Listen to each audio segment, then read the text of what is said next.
le 14 décembre dernier. Et le mandataire a demandé que je l'accompagne en tant qu'avocat. Donc, c'est en ma qualité d'avocat du mandataire que j'ai été donc de la partie. Lorsque nous sommes arrivés,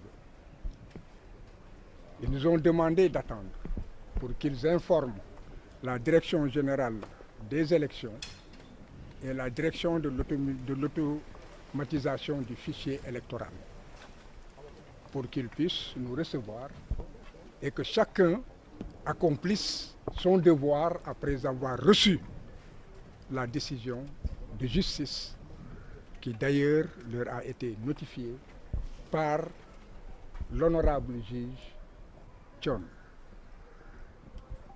Nous avons attendu quelques instants. Ensuite, je me suis levé. J'ai dit que vous ne pouvez pas nous faire attendre indéfiniment. C'est un service public. Il faut avertir ceux que nous voulons rencontrer.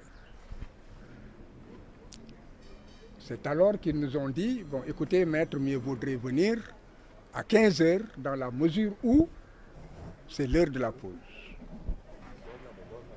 Bon, j'ai demandé donc au mandataire et à l'huissier de se retirer. Et là, je devais, en tant qu'avocat, donc exercer mon travail correctement en me rendant au niveau de la direction nationale de l'immigration clandestine. Ils ont voulu m'empêcher donc de rester dans les locaux parce qu'il s'agit en fait de 3 services. J'ai dit que vous ne pouvez pas m'empêcher et ne me touchez pas. C'est ainsi que j'ai forcé, je leur ai dit que vous occupez-vous de votre service, mais ne vous occupez pas des autres services où en fait, moi, je dois me rendre et travailler. Donc il y a eu des obstructions, des tiraillements, j'ai forcé, ils m'ont laissé passer. C'est ainsi que je me suis rendu à cette direction. On m'a fait comprendre qu'il ne restait qu'un petit service puisqu'ils ont déménagé. Puisque j'ai aussi autre chose à faire, je me suis rendu à la direction de la surveillance du territoire donc national. Bon, ils m'ont suivi. Aujourd'hui, j'étais la personne la mieux gardée parce qu'ils étaient nombreux et je me sentais en sécurité. Sauf si eux-mêmes m'agressaient. Bon, ils m'ont suivi jusqu'à la porte du bureau de l'adjoint au directeur. Je leur ai dit, mais entrez, il ne faut pas attendre, suivez-moi. C'est alors qu'ils se sont retirés et ils nous ont attendus donc dans la cour. À 15 heures, après avoir effectivement fait ce que je devais faire dans ce service, je suis ressorti, il était 15h09. J'ai demandé à l'huissier et au mandataire donc de me suivre pour qu'on aille voir ce qu'ils nous avaient dit d'attendre. Arrivés sur les lieux, ils nous ont servi comme quoi donc le directeur n'était pas là, qu'il fallait attendre. Nous avons attendu et à un moment donné, nous avons compris que le directeur pourrait être là-bas. Nous avons essayé donc au moins d'avoir une personnalité qui puisse le remplacer parce qu'un service ne peut pas être vacant. Si la personne qui a la direction du service est absente, il y a bien un adjoint. Ou bien, si l'adjoint n'est pas là, il y a toujours une autre personne qui assure la continuité du service. Donc j'ai demandé à ce qu'on nous permette de rencontrer toute personne qui pourrait en fait nous recevoir. Bon, et là, ils ont dit qu'il fallait attendre. Bon, je devais me rendre dans le cadre de mon travail, puisque je n'accompagnais que le mandataire, n'est-ce pas? Alors j'ai dit au mandataire, bon, vous restez, moi je pars, je reviens dans 1 heure. C'est pourquoi je vais quitter. À mon retour, la situation était la même. Ils m'ont dit que le commissaire de police de la Médina leur a dit avec, je ne sais pas, une personne qui serait comptable ou je ne sais quoi dans le service, bon, d'attendre qu'ils allaient être reçus. Mais que seul le mandataire pouvait être reçu. J'ai dit d'accord. Bon, maintenant, il faudrait que je parle à cette personne ou bien que je parle au commissaire de la Médina. Impossible de les avoir. J'ai alerté toutes les autorités du pays qui pouvaient prendre des décisions et leur faire comprendre que c'est un service public. Alors, c'est là que j'ai vu que des citoyens entraient et sortaient. Ils nous empêchaient d'entrer. Je leur ai dit, c'est un service public, vous ne pouvez pas m'empêcher d'accéder à ce service. Ils m'ont dit, maître, vous ne pouvez pas entrer. J'ai dit, pourquoi? Ce sont des ordres. Des ordres de qui? Personne ne répond. J'ai alerté toutes les autorités, je leur ai dit, j'entrerai dans ce service en tant qu'avocat et en tant que citoyen. J'entre seul et personne ne m'accompagne, s'il le faut. Ils m'ont dit en tout état de cause, aujourd'hui les ordres c'est que vous ne franchirez pas cette porte. Évidemment, j'ai essayé d'entrer et vous avez pu filmer cela. Et à la limite, ils allaient me brutaliser. Je leur ai dit maintenant, je sais que vous avez reçu des ordres. Si un seul citoyen franchit cette porte, j'entrerai avec ce citoyen et vous prenez la responsabilité de me brutaliser en tant que citoyen fréquentant un service public. Alors, ils ont fermé la porte où on devait passer pour ouvrir l'autre porte. J'ai vu que c'était ouvert, je me suis rendu à cette porte, ils ont fermé cette porte pour ouvrir l'autre porte. Donc vous avez vu, vous tous, vous avez pu assister à cela et j'avais mal. J'avais mal parce que notre pays est entré dans une situation de dégradation à laquelle personne ne s'attendait. Ce qui en fait devait donner l'exemple de civisme, l'administration qui devrait être neutre, être un service public, est une administration sous des ordres. Des ordres qui ne sont pas occultes. Parce que, c'est un service du ministère des élections qui est sous la responsabilité du ministre de l'Intérieur, qui est au courant, je l'affirme, de la situation. J'ai fait en sorte qu'il soit alerté. Il n'a pas réagi. Ensuite, il y avait des forces de défense et de sécurité qui sont des GMI. Les GMI, c'est la police nationale. J'ai alerté le directeur de la police nationale et toutes les personnes qui pouvaient leur demander de me laisser accéder à ce service comme citoyen. Ils n'ont pas réagi. Et puisque je m'attendais à être brutalisé, ils avaient reçu des instructions. J'ai alerté le procureur de la République, j'ai alerté le procureur général près la cour d'appel qu'il s'apprêtait à me brutaliser. Et j'ai alerté aussi le ministre de la Justice. Donc aujourd'hui, il faut que les masques tombent. Il faut que les masques tombent et que l'on sache que nous sommes dans un État autoritaire qui a rompu avec l'état de droit, qui est dans la violence sous toutes ses formes. Et un État qui n'est pas décidé à rester dans la coupe d'un État démocratique. Parce que Ayoub a été empêché d'aller prendre les fiches, l'huissier de constater que les fiches ont été remises ou qu'ils ont refusé d'exécuter une décision de justice, ce qui en fait est puni par la dégradation civique. Et le refus d'exécuter une décision de justice est puni aussi par la loi. Donc ceux qui sont chargés d'appliquer la loi, ce sont ceux-là qui sont en train de violer la loi. Et malheureusement, nous avons des enfants, nous avons des petits-enfants qui sont en mesure de comprendre. Et qui peut-être penseront que ce qui est anormal, c'est ce qui est normal. Parce que la référence, ce sont les hommes de loi. La référence, ce sont les forces de défense et de sécurité. Ce sont les personnes les plus respectées. L'avocat est considéré comme quelqu'un qui est là pour tout le monde, qui n'a pas à avoir de parti pris. Il a un client, il le défend. Il est coupable, il plaide coupable et il demande la clémence ou les circonstances atténuantes où il met en œuvre des mécanismes permettant à son client d'avoir ailleurs la possibilité de sortir des griffes de la justice. Il n'est pas coupable, il plaide non coupable. Voilà, ils auront besoin de nous. Et aujourd'hui, ce qui est malheureux, c'est que ça risque d'être culturel. Ce qu'ils ont détruit, c'est profond. C'est profond dans l'esprit de la jeunesse.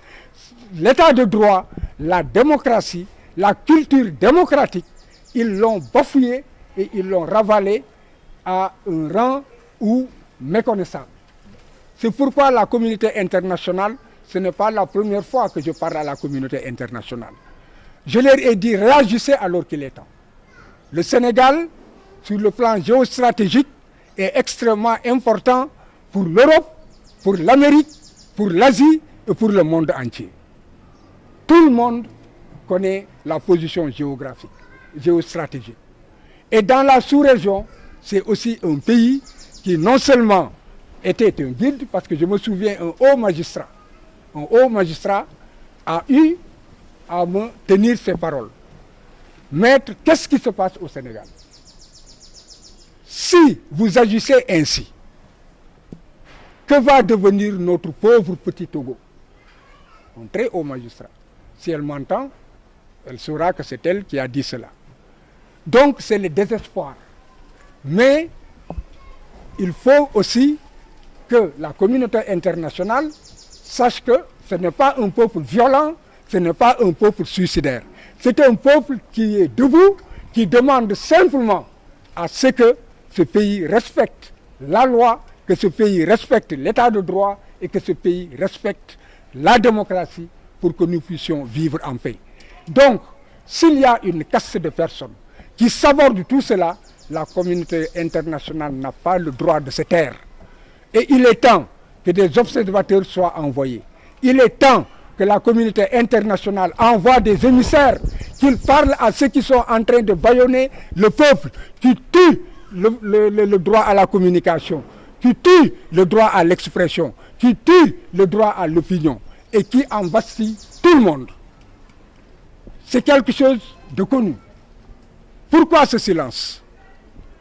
Il y a assez de morts, il y a assez de blessés. La communauté internationale, en dehors de l'union interparlementaire, je n'ai pas encore de réaction tangible. Et l'union interparlementaire en train de suivre cela, c'était depuis le début lorsque les droits de Ousmane Sonko ont été violés alors qu'il était député. Depuis l'union internationale suit la situation, demande des rapports complémentaires et suit la situation de près. Et avait aussi demandé à ce que l'on essaie d'envoyer ici des personnes qui parlent aux autorités.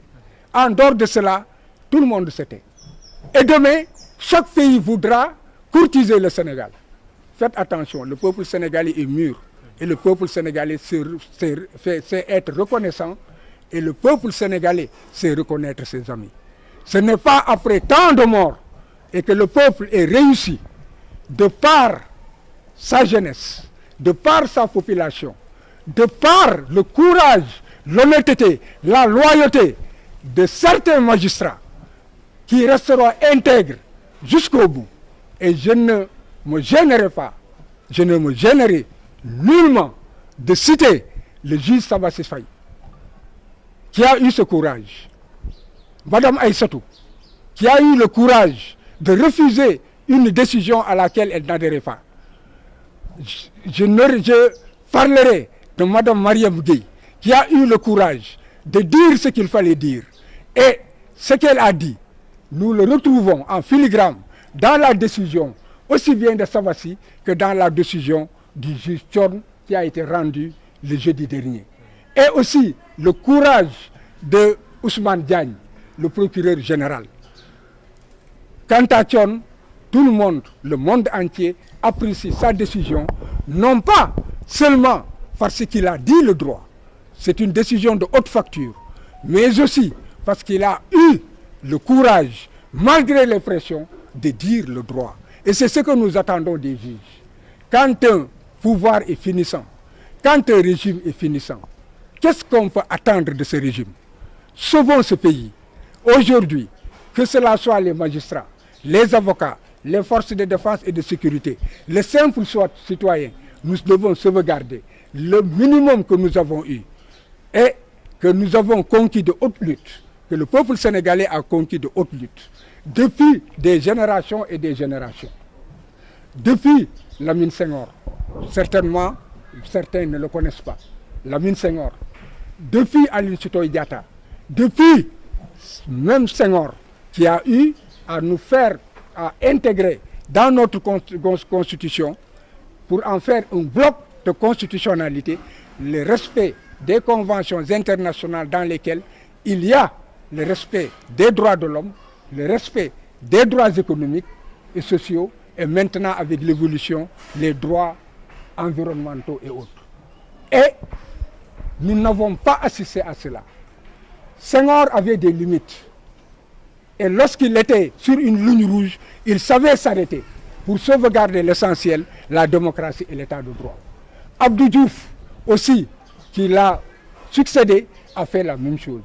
Plusieurs fois, lorsqu'il y avait péril et menace, et que l'ordre national pouvait être troublé, l'ordre public pouvait être troublé, il n'a pas hésité à appeler à un gouvernement d'union nationale unissant les cœurs et les esprits. Abdoulaye Wade, pareil. Lui aussi, il a sauvegardé cela. Et il avait des limites. Tout le monde sait que lorsque l'Assemblée nationale allait se prononcer sur une certaine loi et que la population a manifesté, immédiatement il a demandé le retrait de ce projet de loi. Donc il avait des limites. Pourquoi maintenant on ne peut pas avoir de limites? Pourquoi maintenant on ne parle pas à son peuple? Pourquoi maintenant on ne parle pas à l'opposition? Pourquoi on ne cherche pas la paix? Pourquoi on ne cherche pas la concorde? Pourquoi veut-on toujours la confrontation? Pourquoi est-ce que la violence est érigée en règle dans ce pays? Tout le monde a mal et les esprits doivent revenir. Et je m'adresse aussi à ceux qui devraient parler dans ce pays en dehors de la communauté internationale.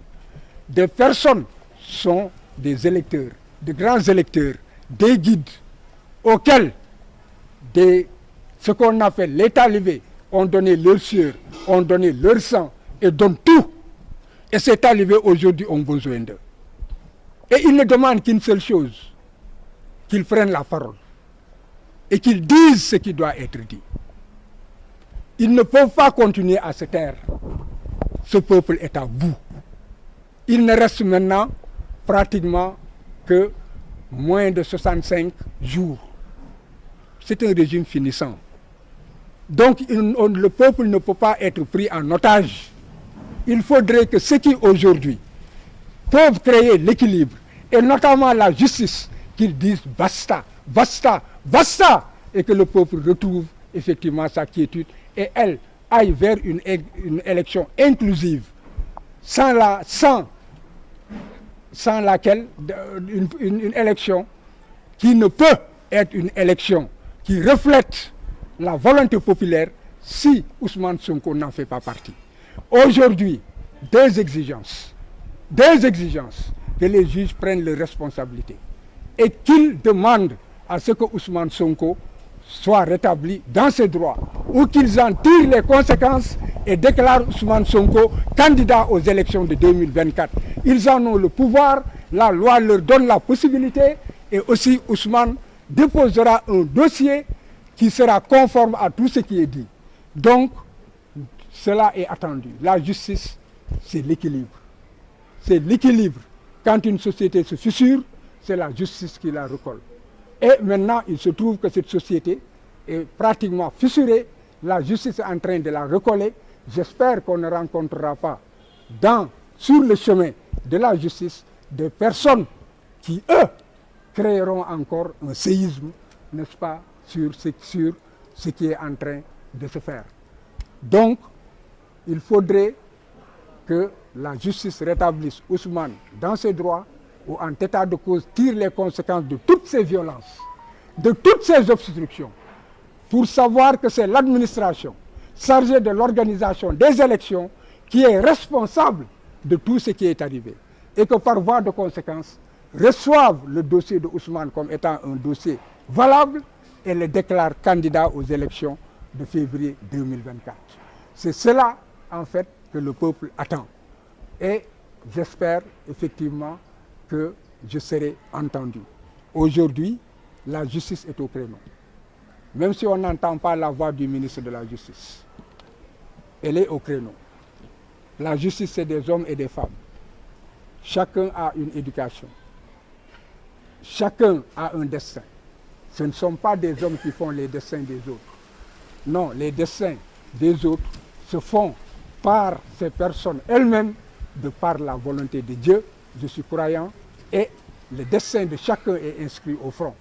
Ceux qui pensent que leur destin dépend d'un homme se réveilleront dans une grande surprise. Je vous remercie. Aujourd'hui, quelle est la prochaine étape? On vous a dit aujourd'hui, quelle est la prochaine étape?